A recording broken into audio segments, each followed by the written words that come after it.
Hello students,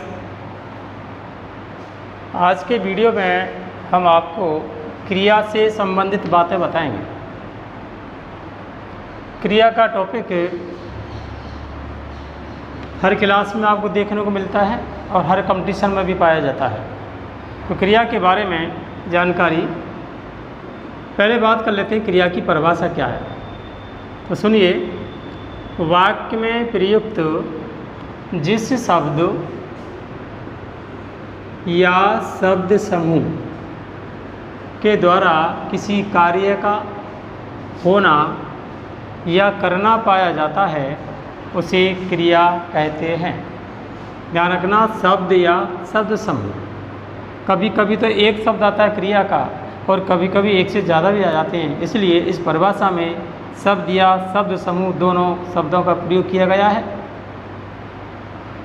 जो शब्द या शब्द समूह कोई वाक्य हो, इसमें काम करता है या उसका काम करने का होना पाया जाता है, उसे ही क्रिया कहते हैं। उदाहरण से स्पष्ट कर लो, जैसे में मोहन पुस्तक पढ़ता है, बच्चे क्रिकेट खेल रहे हैं। इन दोनों वाक्यों में हम देखेंगे कि यहाँ पर काम करने का बोध पढ़ता है और दूसरे में खेल रहे हैं करा रहे हैं।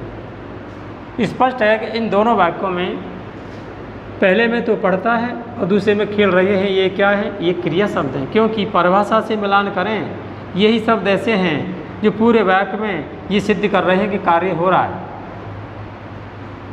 अब बात करते हैं धातु की।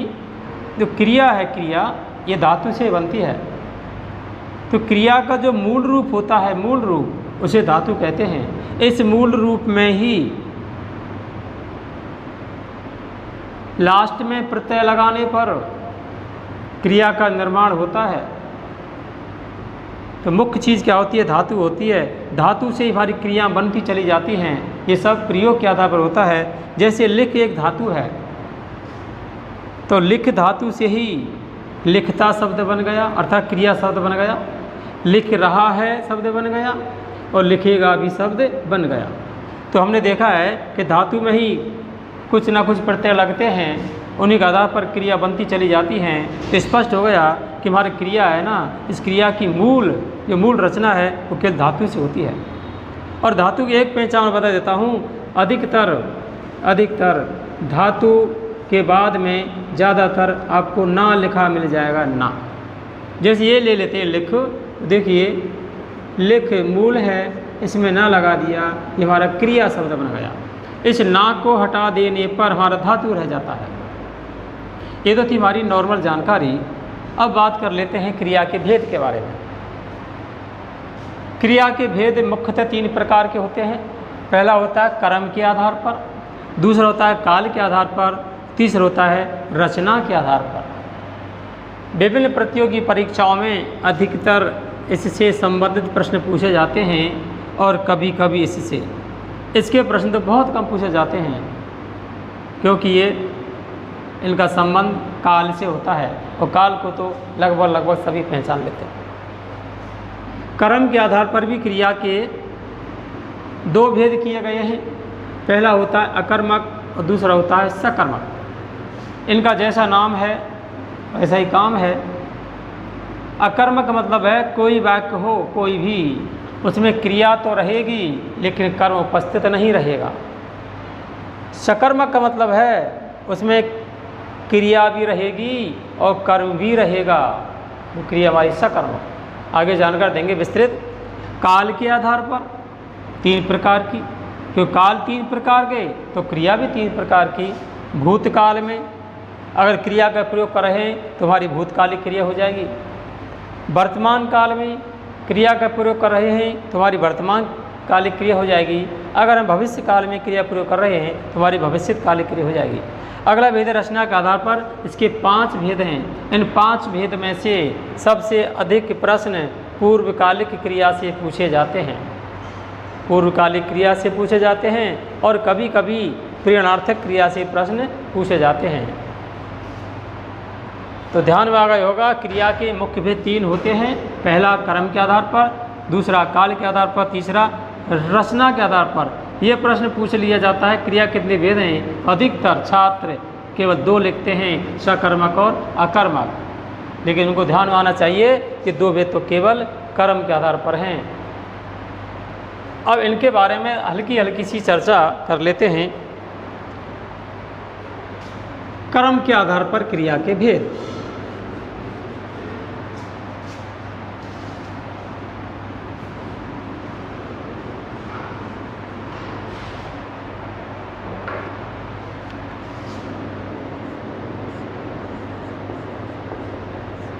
कर्म के आधार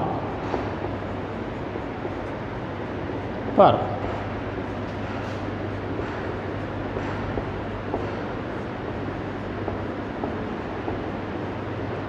कर्म के आधार पर क्रिया के 2 भेद होते हैं। पहला होता है अकर्मक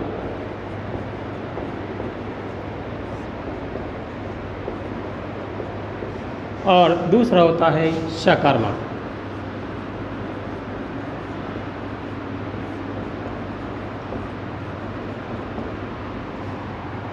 और दोनों के बारे में सुनिए।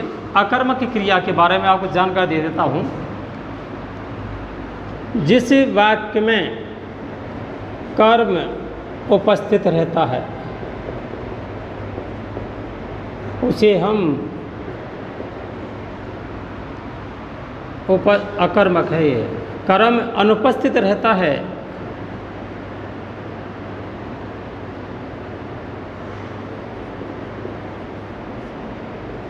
कर्म अनुपस्थित रहता है वो हमारी होती है अकर्मक की क्रिया।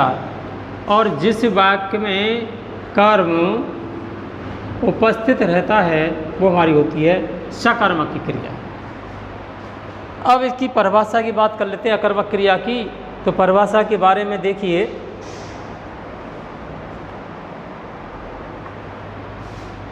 वाक्य कोई भी हो जिस वाक्य में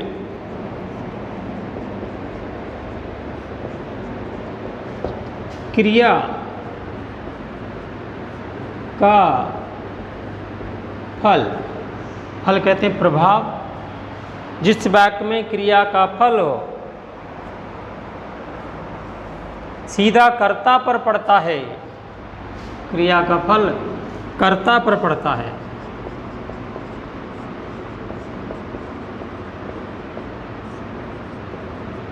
कर्म पर नहीं, ये इसकी पहचान है। कोई भी वाक्य हो उसका सीधा जो फल है वो कर्ता पर पड़ेगा, कर्म पर नहीं पड़ेगा। तो कर्म पर नहीं पड़ेगा इसमें मतलब उसमें कर्म होगा ही नहीं। जहाँ कर्म नहीं होगा तो वहाँ हमारी क्रिया कौन सी कहलाएगी? अकर्मक की क्रिया। एक उदाहरण से स्पष्ट कर लेते हैं, देखो।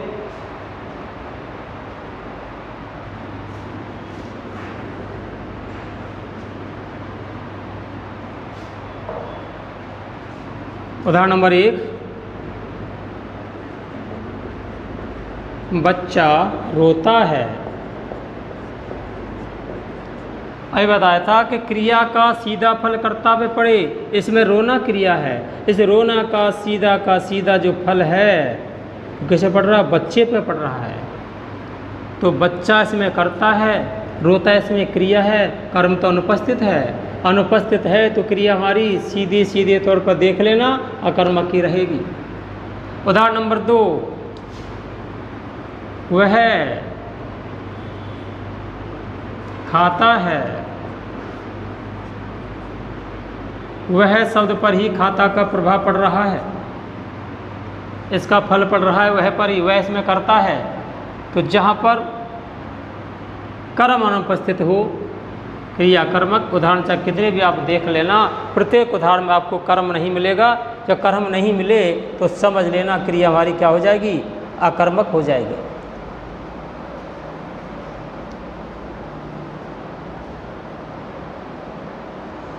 अब देखते हैं सकर्मक क्रिया के बारे में।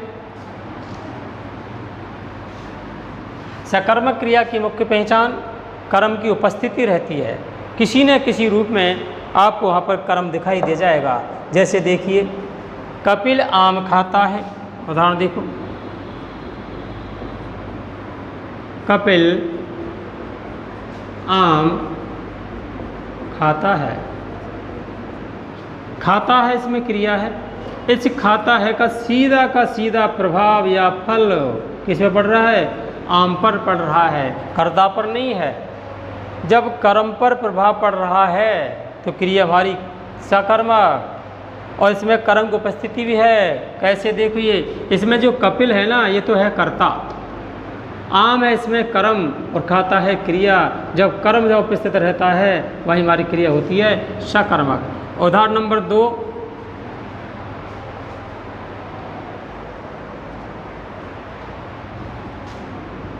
सरोज नाटक देख रही है। सरोज नाटक देख रही है। इस पूरे वाक्य में देख रही है क्रिया शब्द, इस देख रही है का सीधा फल किस पर पड़ रहा है? नाटक पर। और नाटक क्या? इसमें कर्म है, अर्थात कर्म की उपस्थिति है तो क्रिया हमारी सकर्मक। अगर ये उदाहरण ऐसे होता, सरोज देख रही है, तो देखो इसमें कर्म गायब है, अर्थात कर्म कैसा है? इसमें अनुपस्थित है। तो हमारा उदाहरण किसका हो जाता? ये हो जाता हमारा उदाहरण अकर्मक क्रिया का। सीधी भाषा में अगर बात करें तो वाक्य कोई भी आए उसमें देखना करता है तो कर्ता सब वाक्य को मिलेगा। कर्म है या नहीं है, अगर है तो क्रिया सकर्मक और नहीं है तो क्रिया अकर्मक। अब एक इसकी सीधी सी पहचान आपको एक और बता देता हूँ। सीधी पहचान, बड़ी सरल पहचान है सकर्मक और अकर्मक क्रिया की पहचान।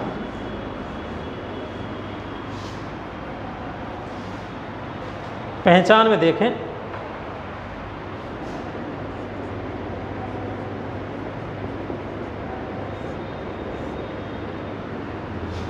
क्रिया से पहले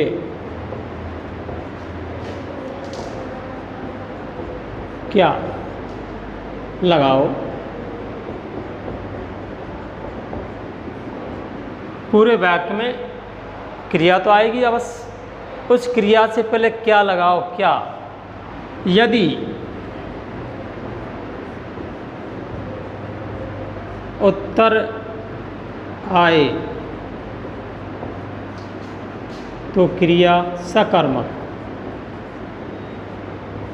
यदि उत्तर नहीं आए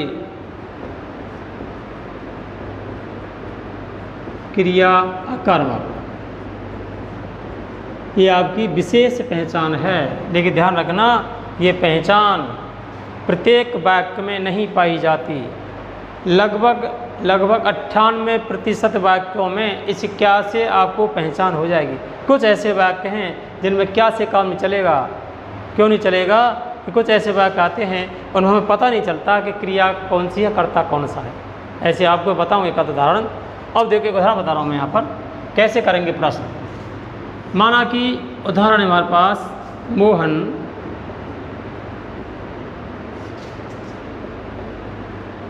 क्रिकेट खेलता है। अब इसके नियम से मिला के देखो, इसमें खेलता है क्रिया शब्द है। अब हम क्या लगाएंगे? क्या खेलता है। इधर मोहन है। इस वाक्य, ये तो है वाक्य, इसमें हमने प्रश्न किया है मोहन क्या खेलता है, तो वाक्य को पढ़ा तो हमें उत्तर आया कि क्रिकेट। उत्तर आ गया, उत्तर आए, क्रिया कौन सी? सकर्मक। अगर ये वाक्य ऐसे होता, ऐसे ही क्रिकेट इसमें से गायब रहता, मोहन खेलता है। प्रश्न करो वही, मोहन क्या खेलता है, तो उत्तर नहीं आएगा। उत्तर यहाँ पर बिल्कुल नहीं आएगा, उत्तर आएगा नील, कोई इसमें है ही नहीं खेलने की स्थिति। तो क्रिया हमारी कौन सी हो जाएगी? क्रिया अकर्मक। स्पष्ट हो गया होगा। अब आगे देख लेते हैं कुछ विशेष बातों पर। देखो,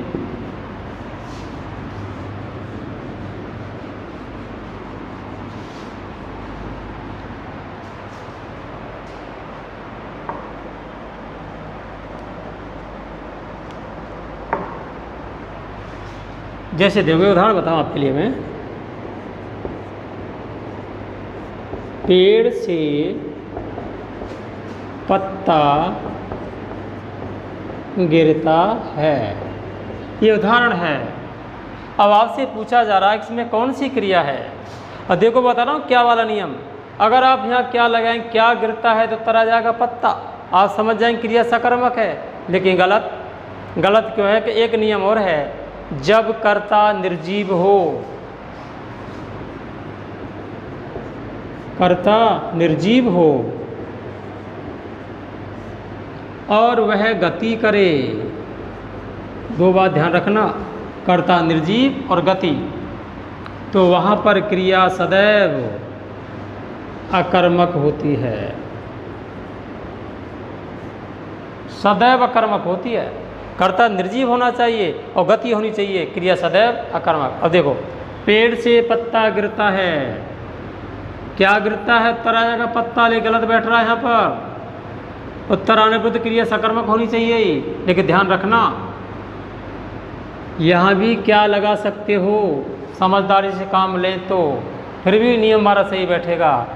अब इसमें देखो, पेड़ तो स्थिर है, इसमें पत्ता कर रहा है कोई ना कोई काम, तो पत्ता कोई काम कर रहा है ना, तो पत्ता ही हमारा क्या हो जाएगा, इसमें कर्ता हो जाएगा। तो यहाँ पर कर्ता ही गिरने का काम कर रहा है, तो इसमें कर्ता क्या है, पत्ता है। पेड़ क्या, कर्ता का विस्तार है, गिरता का क्रिया अर्थात इसमें कर्म है ही नहीं। लेकिन पढ़ते समय ऐसा लगता है हमें कि वास्तव में इसमें पत्ता कर्म है, लेकिन गलत, काम करने वाला कर्ता होता है। यहाँ काम करने वाला पत्ता ही तो है, वही गिर रहा है टूट करके, पेड़ तो स्थिर है, यहाँ पर कर्ता है। अगर इसको कर्ता मान करके हम क्या प्रश्न लगाए, उत्तर आएगा ही नहीं। उत्तर नहीं आए तो क्रिया हमारी कौन सी हो जाएगी, सदैव अकर्मक रहेगी। फिर भी अगर ऐसा भी भूल जाएं तो देखना कर्ता क्या निर्जीव है, इसमें पत्ता एक निर्जीव है और गति भी कर रहा है करने की, तो जहाँ ऐसी स्थिति हो क्रिया सदैव अकर्मक पाई जाती है। अब हमने कुछ ऐसे उदाहरण देखे हैं जो परीक्षा में बार बार पूछे जाते हैं, उसमें एक कर्म के स्थान पर कभी कभी दो कर्म आ जाते हैं, दो कर्म आ जाते हैं। तो इस प्रकार जो सकर्मक की क्रिया है हमारी, सकर्मक, इसके भी दो भेद होते हैं। एक तो होता है एक कर्मक और दूसरा होता है द्विकर्मक।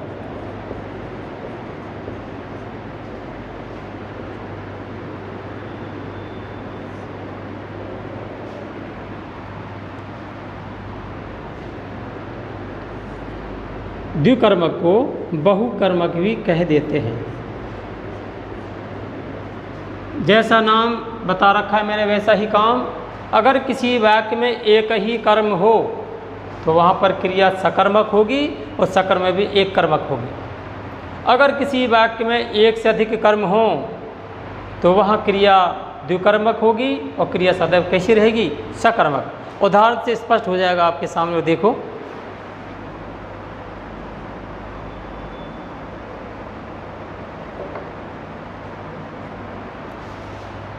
उदाहरण नंबर 1 देखें आप। सुबह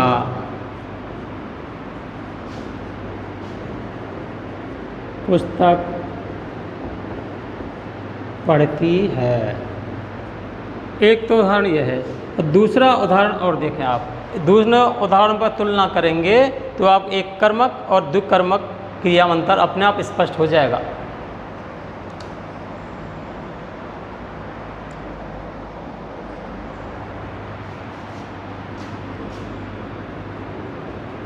राम श्याम को पुस्तक पढ़ा रहा है।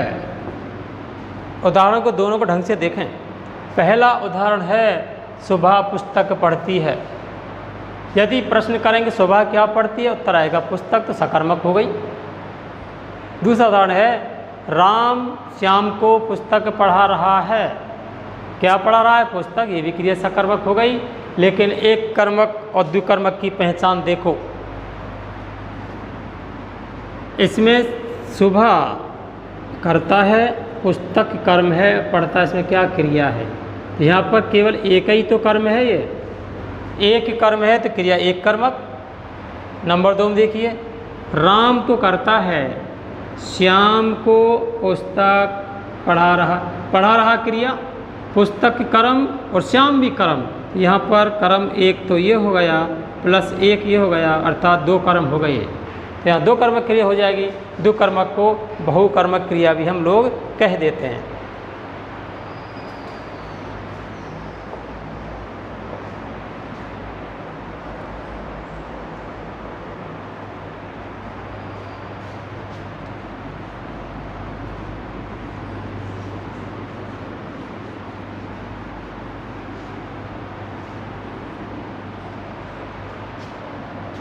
अगला देख लेते हैं एक और।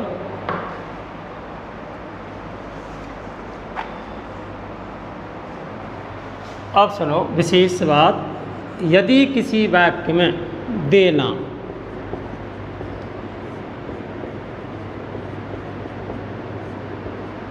क्रिया का प्रयोग हो रहा है, वाक्य कोई हो, देना क्रिया होनी चाहिए, तो इसकी 2 स्थितियां बनती हैं। यदि देना का प्रयोग हो रहा है तथा उस देने में नंबर 1 दान की भावना हो और नंबर 2 दंड की भावना हो। ध्यान रखना, दान की भावना हो चाहे दंड दिया जा रहा हो, ये क्रिया तो देना ही होगी। इन स्थितियों में अलग अलग उत्तर हो जाते हैं हमारे। कैसे देखो, राजा ने, उदाहरण नंबर 1, राजा ने भिखारी को धन दिया।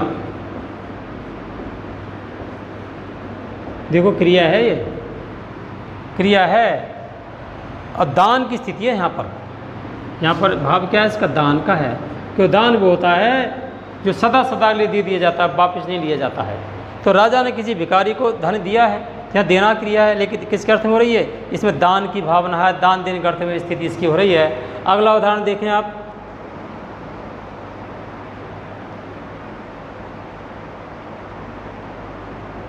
राजा ने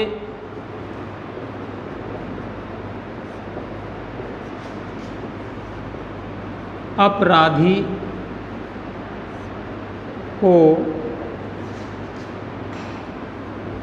दंड दिया। देखो यहाँ भी दिया है, वहाँ भी दिया है, यहाँ भी राजा है, लेकिन यहाँ दंड है ना, दंड, इसमें क्या? दंड में दंड की भावना है, यहाँ पर दंड की भावना है। तो देखो क्रिया तो एक ही है, प्रयोग अलग अलग हैं, क्रिया एक, प्रयोग अलग अलग। तो ध्यान रखना, यदि दंड की भावना हो, दंड की, तो वहाँ पर सदैव द्विकर्मक क्रिया होती है, और जहाँ पर दान की भावना हो ना, वहाँ पर सदैव एक कर्मक क्रिया होती है। ये विशेष बात है आपके लिए। देखो दोनों में दान की स्थिति है, देने की स्थिति है, दिया क्रिया है, लेकिन उदाहरण एक जैसे हैं। तो जहाँ पर दान की भावना हो वहाँ सदैव एक कर्मक क्रिया, और जहाँ पर दंड की भावना हो वहाँ सदैव द्विकर्मक क्रिया। अगर वैसे पूछा जाए उदाहरण में इनमें क्रिया कौन सी है, तो सदैव कौन सी रहेगी? सकर्मक क्रिया। अब काल के आधार पर बात कर लेते हैं। यहाँ तक मेरा विचार है कि आपकी समझ में आ गया होगा सकर्मक अकर्मक क्रिया की पहचान और उसके भेद। परीक्षा में अधिकतर इसी से संबंधित प्रश्न पूछे जाते हैं, अधिकतर सकर्मक और अकर्मक से संबंधित। काल के आधार पर तो प्रश्न बहुत कम आते हैं, लेकिन आ भी जान तो कोई दिक्कत नहीं है, क्योंकि इस काल के आधार पर आप पहले से जानते हो। काल के आधार पर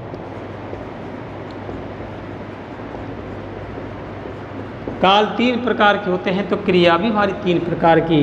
नंबर 1 भूतकालिक क्रिया,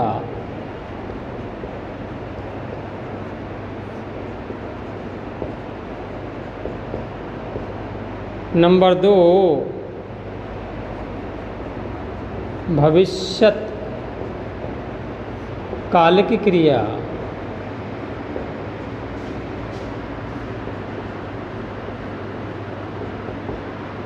और नंबर 3 वर्तमान कालिक क्रिया।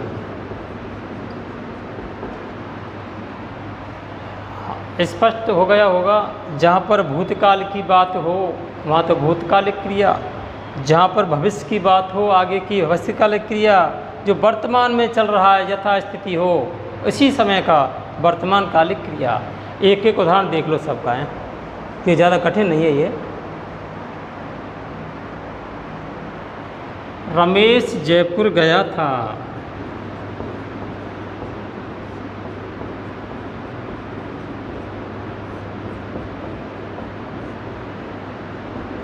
गया था भूतकाल की बात हो गई, क्रिया गया था तो भूतकालिक क्रिया हो गई। भविष्यकालिक रमेश जयपुर